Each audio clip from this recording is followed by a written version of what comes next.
Hey everyone, welcome back to my channel. I have a massive book haul for y'all today. Um, some I bought myself, some were bought for me as gifts, and others came in subscription boxes I have. The first book is Map Maker by Lisa Moore Reme. I hope I said that name right.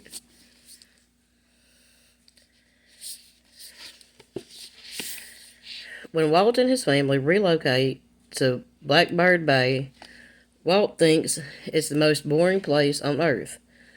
While his twin sister Van likes to spend her time skateboarding, Walt prefers to hide out in his room and work on his beloved map world, Jaruba.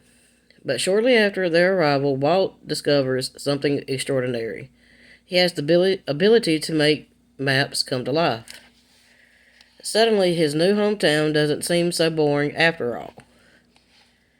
And when a magical heirloom leaves Walt, his new friend Dylan, and Van stranded in the fantastical world that Walt created, he'll need to harness his new power to get them home. But things are changing. People have gone missing, and it's clear that a malevolent rival to the kingdom, a fellow mapmaker, has nefarious plans for Walt. If he's not stopped soon, Jaruba could become nothing but a shadow of itself, or worse, gone forever. And if a mapmaker can destroy one world, could Earth be next?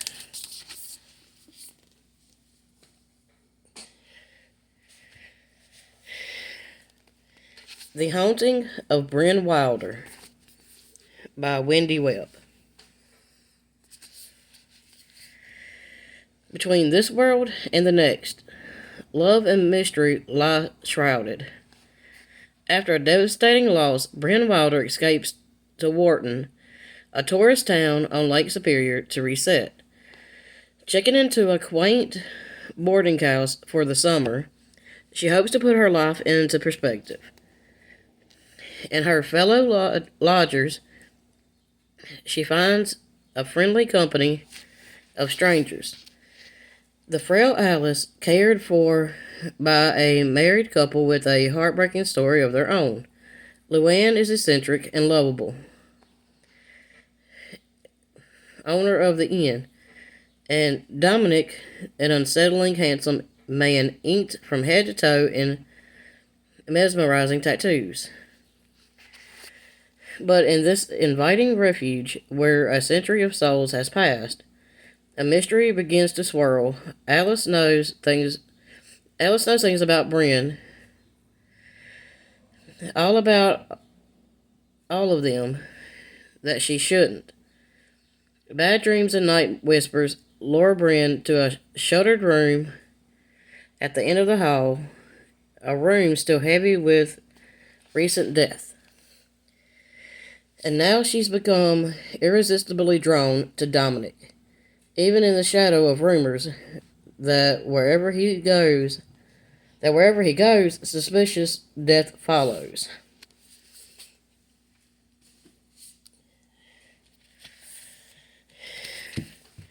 The Priory of the Orange Tree by Samantha Shannon.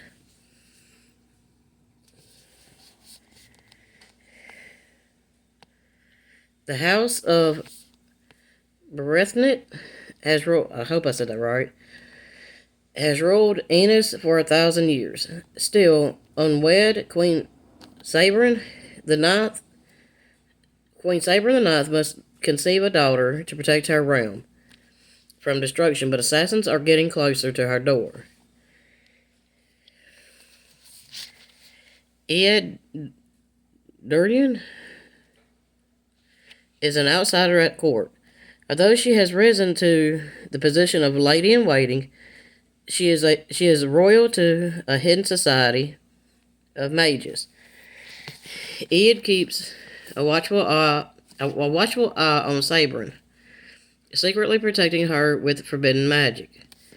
Across the dark sea, Tanae has trained to be a dragon rider since she was a child, but is forced to make a choice that could see her life unravel. Meanwhile, meanwhile, the divided East and West refuse to parley, and forces of chaos are rising from their sleep. The next two are a duology, Fable and Namesake by Adrian Young.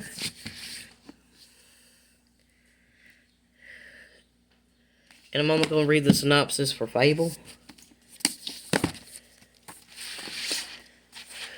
Welcome to a world made of dangerous. Welcome to a world made dangerous by the sea and by those who wish to profit from it, where a young girl must find her place and her family while trying to survive in a world built for men. For 17-year-old Fable, the daughter of the most powerful trader in the Narrows, the sea is the only home she has ever known. It's been 4 years since the night she watched her mother drown during an unforgiving storm. The next day, her father abandoned her on a legendary island filled with thieves and little food. To survive, she must keep to herself, learn to trust no one, and rely on the unique skills her mother taught her. The only thing that keeps her going is the goal of getting off the island, finding her father, and demanding her rightful place beside him and his crew. To do so, Fable enlists the help of a young trader named West to get her off the island and across the Narrows to her father. But her father's rivalries and the dangers of his trading enterprise have only multiplied since she last saw him. And Fable soon finds that West isn't who he seems. Together they will have to survive more than the treacherous storms that haunt the Narrows if they're going to stay alive.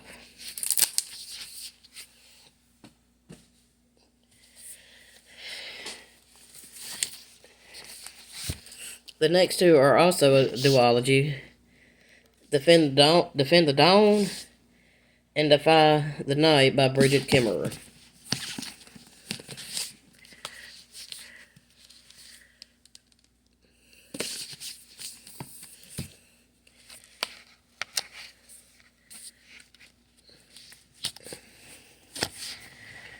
To save their kingdom, they must embark on a dangerous quest. The kingdom of Kandala narrowly avoided catastrophe, but the embers of revelation still simmer.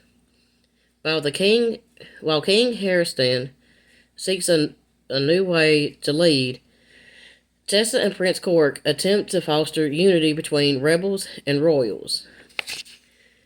But the consuls who control the Moonflower will not surrender, and Cork realizes he must find a new source for the life-saving elixir. When an unknown emissary from the neighboring kingdom of Astrieri arrives with an intriguing offer, Tessa and Cork set out on an uncertain journey, attempting to confront their feelings for each other along the way. This could be their only chance to keep the peace and bring relief to the people of Kandala. But the path ahead could be more dangerous than the turmoil they left behind. As lives unfold and loyalties are questioned, Tessa and Cork must again wonder if revolution is the only way to save Kandala after all.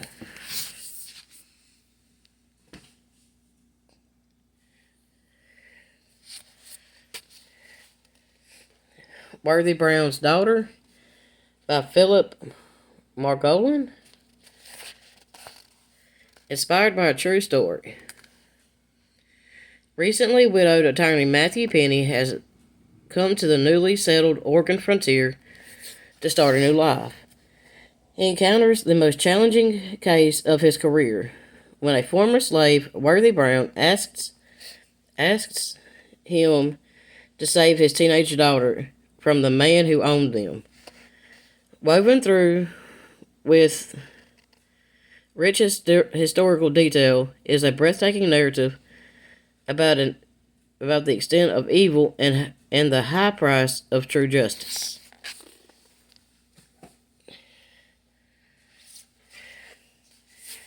The Family Across the Street by Nicole Trope.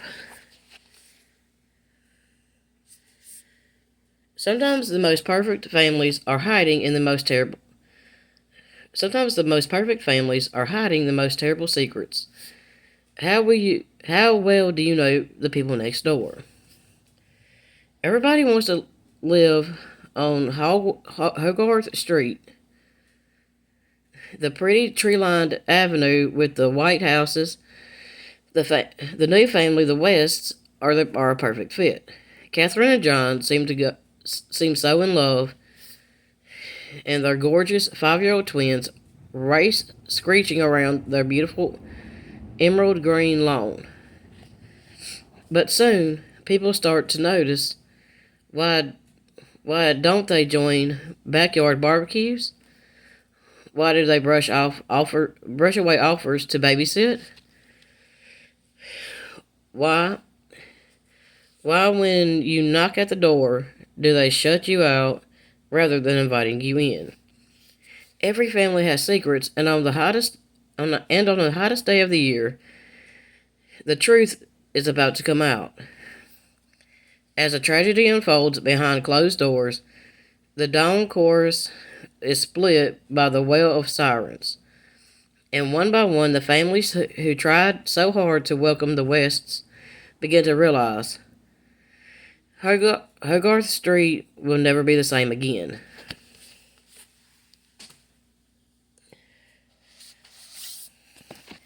The Ladies' Room by Carolyn Brown.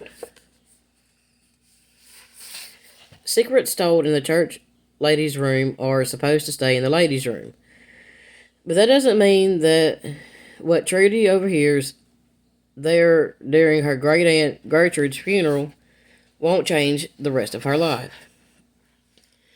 Trudy has a daughter in the middle of a major rebellion, a two-timing husband who has been cheating for their entire married life, and a mother with Alzheimer's residing in the local nursing home. She really doesn't need a crumbling old house about to fall into nothing but a pile of memories and broken knickknacks. Billy Lee Tucker, resident oddball in Tishomingo, Oklahoma, lived next door to Gert. And in her will, she leaves him the funds to help Trudy remodel the house. That's fine with Billy Lee, because he's been in love with Trudy since before they started school. And just spending time with her is something he'd never ever allowed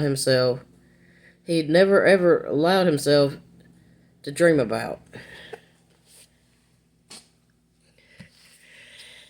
The Family Upstairs by Lisa Jewell.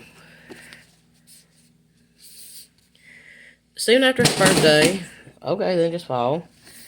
Soon after her birthday, Libby Jones returns home from work to find the letter she had been waiting for 25 years. She rips it open with one driving thought: I'm finally going to know who I am. She learns not only the identity of her birth parents, but also that she is the sole inheritor of the abandoned mansion on the banks of the Thames. Everything in Libby's life is about to change, but what she can't possibly know is that others have been waiting for this day as well, and she is on a collision course to meet them.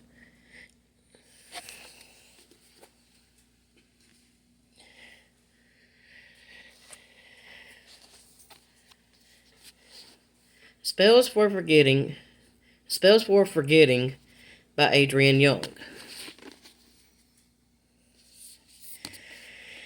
Emery Blackwood's life was forever changed on the eve of her high school graduation, when the love of her life, August Salt, was accused of murdering her best friend,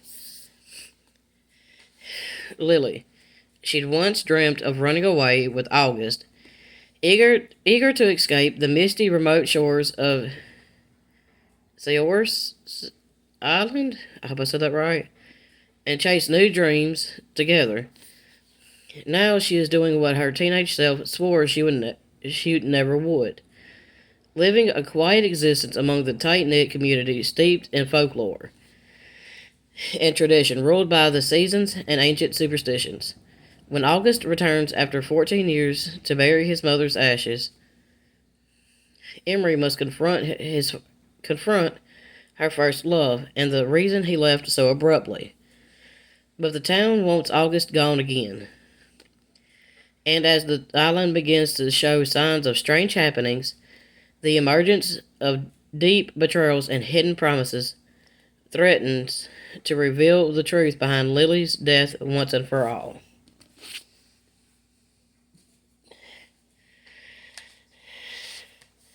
Babel by R.F. Kuang.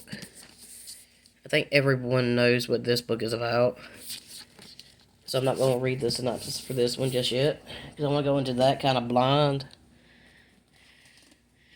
Same with this one. I will read the synopsis for this one. Tomorrow and Tomorrow and Tomorrow by Gabrielle Zevin.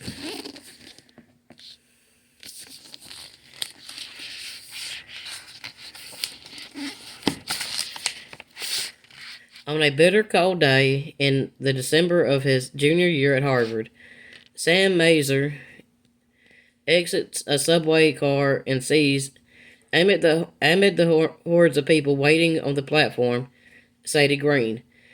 He calls her name for a moment. She pretends she hasn't heard him, but then she turns, and a game begins.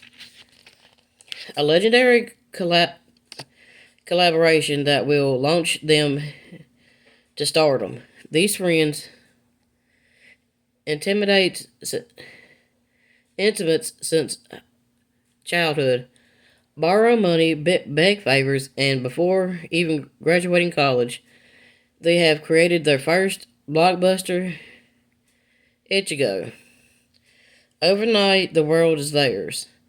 Not even 25 years old, Sam and Sadie are brilliant, successful, and rich, but these qualities won't protect them from their own creative ambitions or the betrayals of their hearts.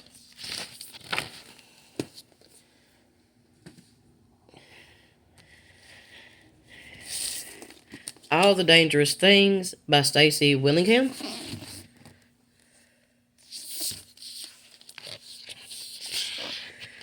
One year ago, Isabel Drake's life changed forever. Her toddler son Mason was taken out of his crib in the middle of the night while she and her husband were asleep in the next room. With little evidence and few leads for the police to chase, the case quickly went cold. However, Isabel cannot rest until Mason is returned to her, literally, except for the occasional catnap or a small blackout where she loses track of time. She hasn't slept in a year. Isabel's entire existence now revolves around finding Kim,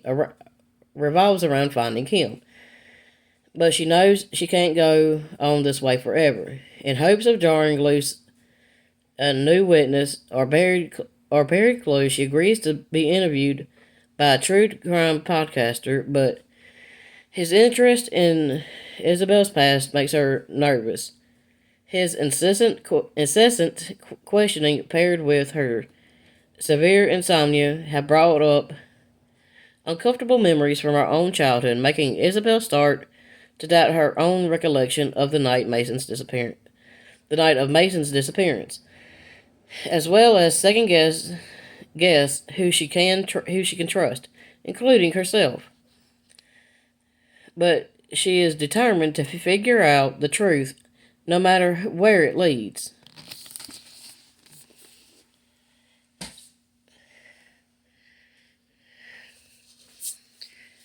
The Unhoneymooners by Kristen Lauren. Olive Torres is used to being the unlucky twin. From inexplicable mishaps to recent layoff, her life seems to be excuse me.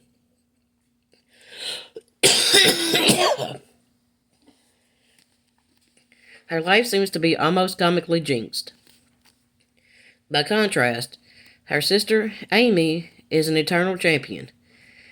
She even managed to finance her entire wedding by winning a slew of contests. Unfortunately for Olive, the only thing worse than constant bad luck is having to spend the wedding day with the best man and her nemesis, Ethan Thomas.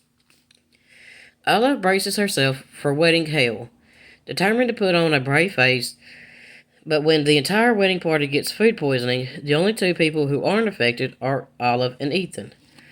Suddenly, there's a free honeymoon up for grabs, and Olive will be damned if Ethan gets to enjoy paradise solo. Agreeing to a temporary truce, the pair head for Maui. After all, 10 days of bliss are worth having to assume the role of loving newlyweds, right? But the weird thing is, Olive doesn't mind playing pretend. In fact, the more she pretends to be the luckiest woman alive, the more it feels like she might be. Ninth House by Leigh Bardugo. Galaxy Alex Stern is the most unlikely member of Yale's freshman class.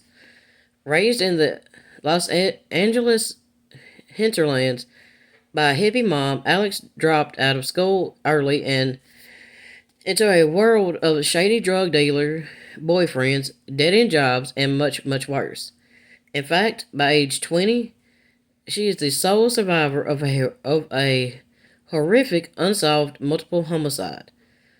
Some might say she's thrown her life away, but at her hospital bedside, Alex is offered a second chance to attend one of the world's most prestigious universities on a full ride.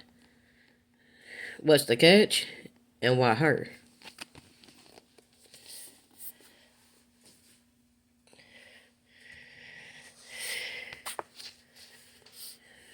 Body Copy by Michael Craven.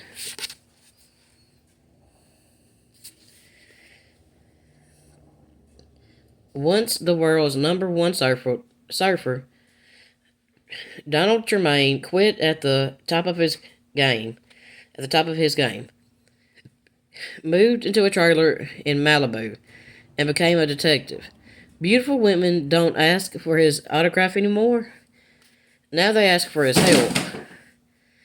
Like the stunning Nina Aldine, he wants Tremaine to solve the murder of her uncle, advertising mogul Roger Gale, brutally slayed in his L.A. office a year earlier. The police investigation went nowhere. The suspects are many, and the victim had more secrets than anyone ever knew. But the closer Tremaine gets to the truth, the closer he comes to a killer who just might make his most complicated case his last. One to Watch by Kate Stayman London.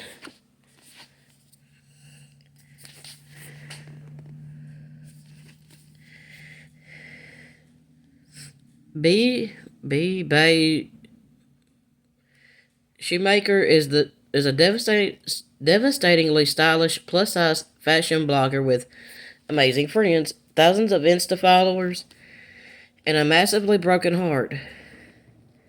Bee indulges in her weekly obsession, the hit reality show Main Squeeze, the fantasy dates, the kickoff rejections, the surprising amount of guys named Chad.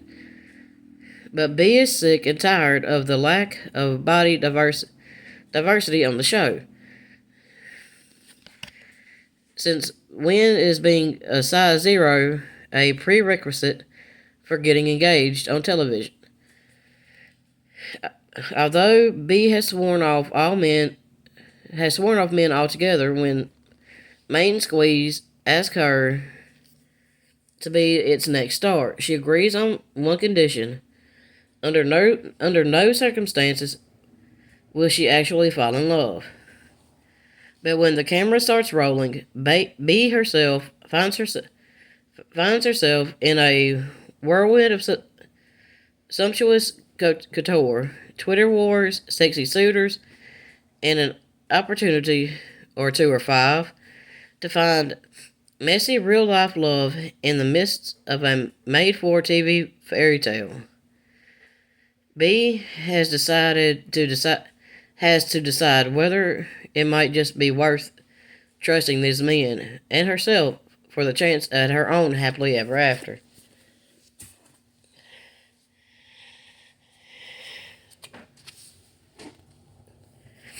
Prince of Thorns by Mark Lawrence.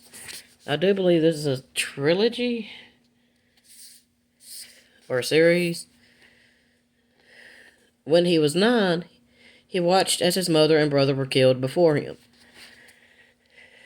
By the time he was 13, he was the leader of a band of bloodthirsty thugs. By 15, he intends to be king.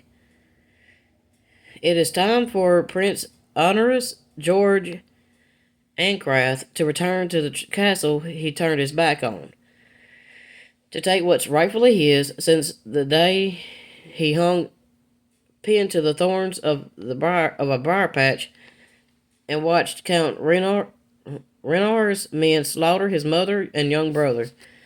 George has been driven to vent his rage. Life and death are no more than a game to him, and he has nothing left to lose. But treachery awaits him in his father's castle.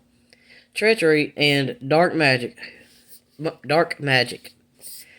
matter how fierce his will, can one young man conquer enemies with power beyond his imagining.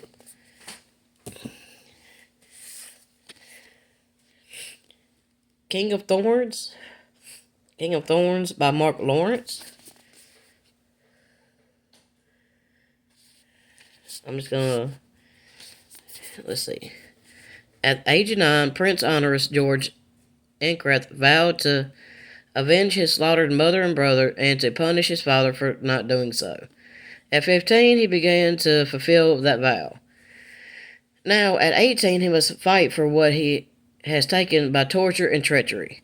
Haunted by the pain of his past and plagued by nightmares of the atrocities he has committed, King George is filled with rage, and even in his need for revenge, continues to consume him. An overwhelming enemy force marches on his castle. The Guncle by Stephen Riley.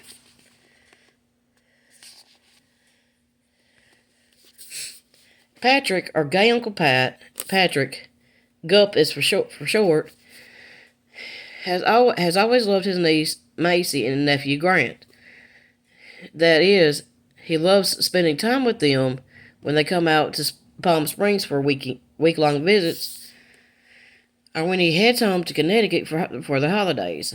So when tragedy strikes, and Patrick finds himself suddenly taking on the role of primary guardian, he is honestly overwhelmed. Patrick has no idea what to expect, having spent years barely holding on after the loss of his great love, a somewhat stalled acting career, and a lifestyle not so suited for a 6 and 9-year-old. But when his waggish set of Guncle rules no longer appease Macy and Grant's parental void, Patrick's eyes are opened to a new sense of responsibility and realization that sometimes Even being larger than life means you're unfailing human.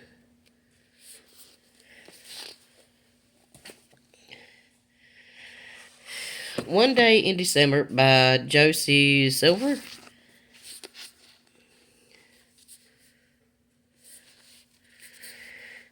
Lori is pretty sure love love at first sight doesn't exist anywhere but in the movies.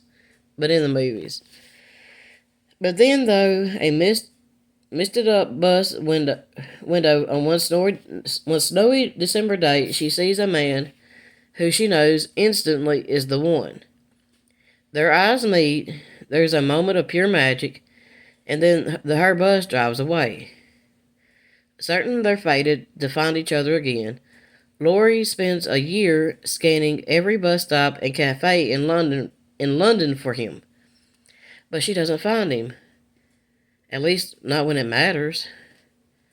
Instead, they reunite at a Christmas party when her best friend Sarah giddily introduces her new boyfriend to Laurie. It's Jack, the man from the bus.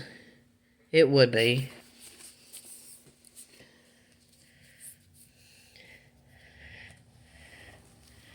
Pignon Scorpion and the detectives and the barbershop detectives by Rick Bleaswell. I'm sorry, I'm butchering that name. The year is 1910, and in this small and seemingly sleepy English market town on Haxford, there's a new police chief inspector. At first, the dapper and unflappable Scorpion strikes something of an odd figure among the locals, who don't see a need for such an exacting investigator. But it isn't long before Haxford finds itself very much in need of a detective. Luckily, Scorpion and the local barber are old acquaintances, and the barbershop employs a cast of memorable characters who, together with an aspiring young ace reporter for the local morning news, are nothing less than enthralled by the enigmatic new police chief inspector.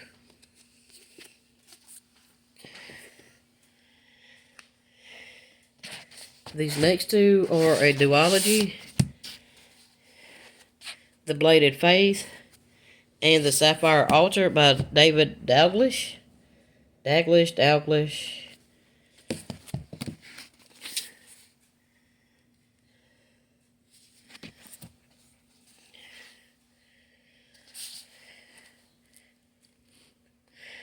Cyrus was 14 when his country was invaded, his gods slain, and his parents, the king and queen, beheaded in front of him.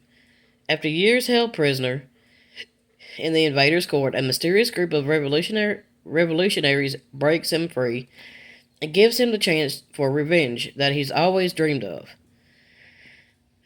In exchange, he will become a figurehead of their rebellion. He will become a hero to unite the people and strike fear into the heart of the Imperials. He will take up the skull mask and twin swords and become a legendary vagrant, an unparalleled assassin of otherworldly skill. But not all is as it seems. Creating the illusion of a hero is the work of many, and Cyrus will soon discover the true price for his vengeance.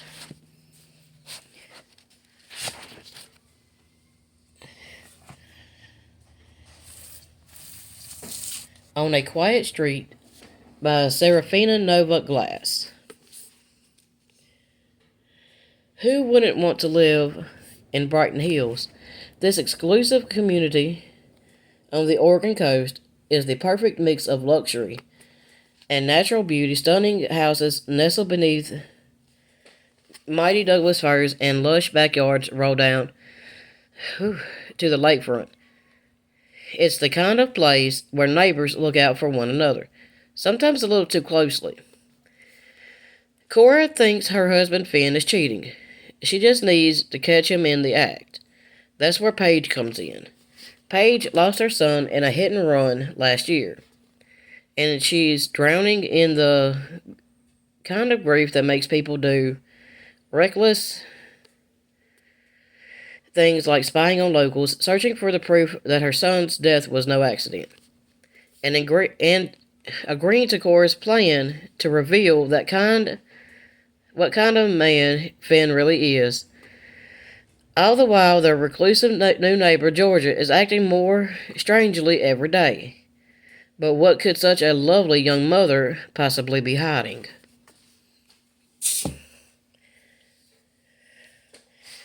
To Kill a Kingdom by Alexandra Christo.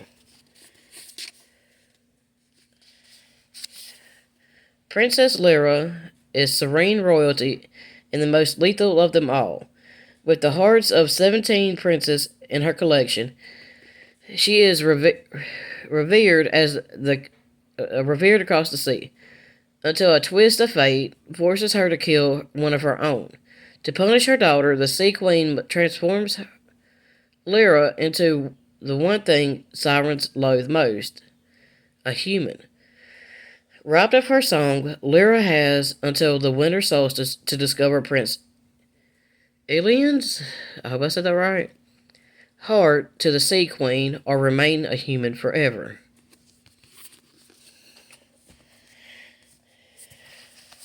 An Elephant in the Garden by Michael Morpurgo? I hope I said that right.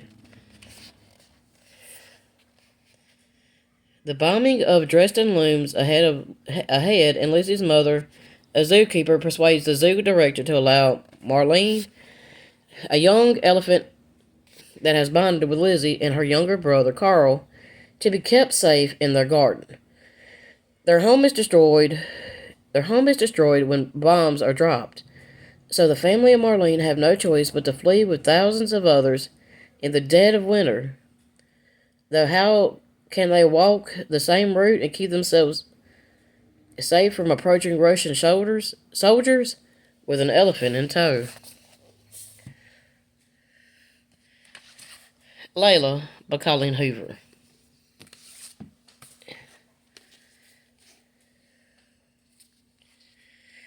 When Leeds meets Layla, he's convinced he'll spend the rest of his life with her, until an unexpected attack leaves Layla fighting for her life. After weeks in the hospital, Layla recovers physically, but the emotional and mental scarring has altered the woman Leeds fell in love with. In order to put the relationship back on track, Leeds whisks Layla away to the bed and breakfast where they first met. Once they arrive, Layla's behavior takes a bizarre turn, and that's just one of many inexplicable occurrences. The Attic Child by Lola J.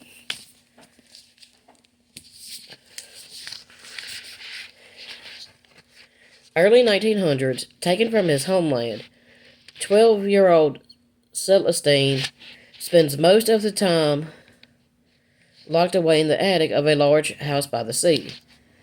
The only time Celestine isn't bound by the confines of the small space is when he is acting as an unpaid servant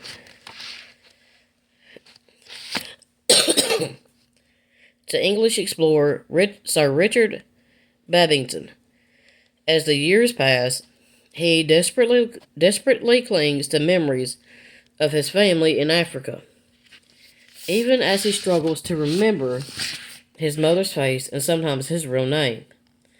1974, Laura, a young orphan girl born into wealth and privilege, finds herself trapped in the same attic, searching for a ray of light in the darkest of the attic. Lara finds a message carved on the wall, written in an unidentifiable language, and under the floorboards, an old-fashioned pen a porcelain doll, and a beaded necklace, providing comfort for her when all hope is lost. These clues will lead her to uncover the secrets of the attic.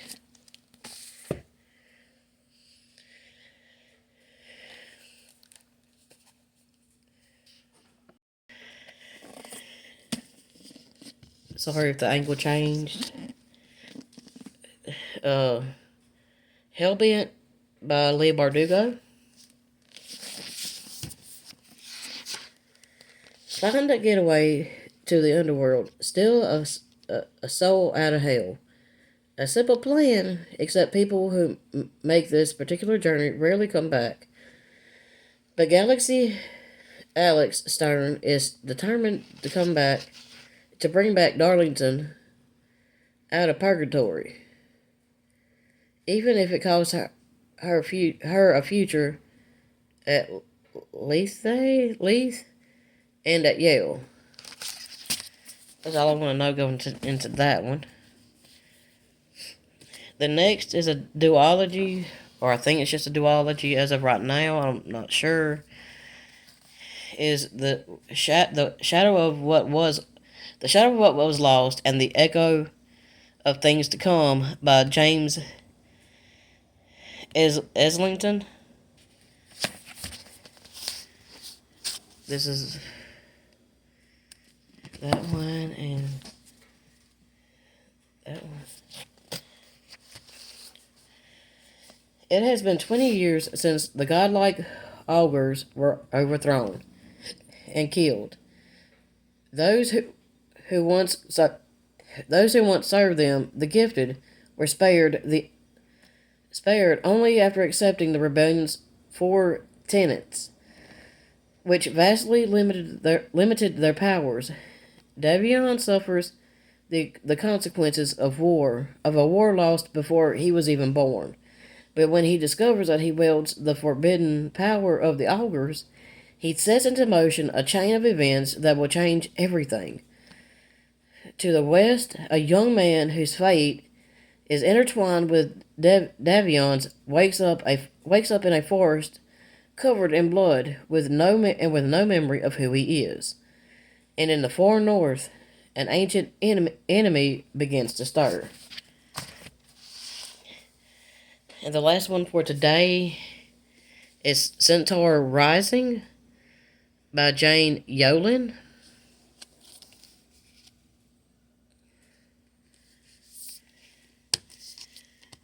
I was reading a book of great myths whenever it was my turn on Fowl Watch.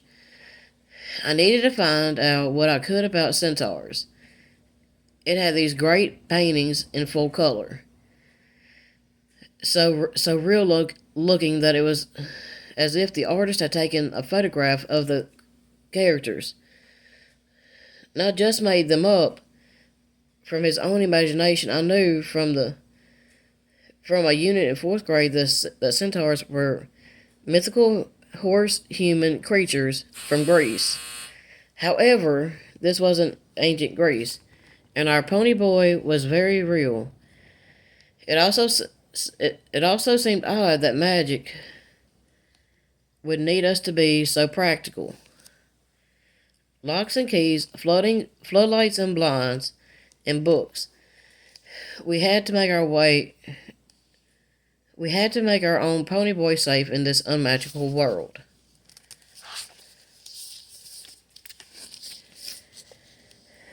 Just how long is it possible to keep a secret? One night during the Perseid meteor shower, Ariane thinks she sees a shooting star land in the fields surrounding her family's horse farm. About a year later, one of their horses gives birth to a baby centaur. The family has their own concerns. Ariane's 6-year-old brother was born with birth defects caused by a pregnancy drug. The last thing they want is more attention and potential scrutiny. But their horse riding clients soon start growing suspicious. What will happen if the world finds out? and at a time when many fantasy novels are set in other worlds. Jane Yolen's imagines what it would be like if a creature from another world came to ours in this thoughtfully written, imaginative novel. Thank y'all for watching, and in probably next couple of weeks, I will have a fairly large Book of the Month haul. Just just on my Book of the Month subscription box books. Thank y'all for watching.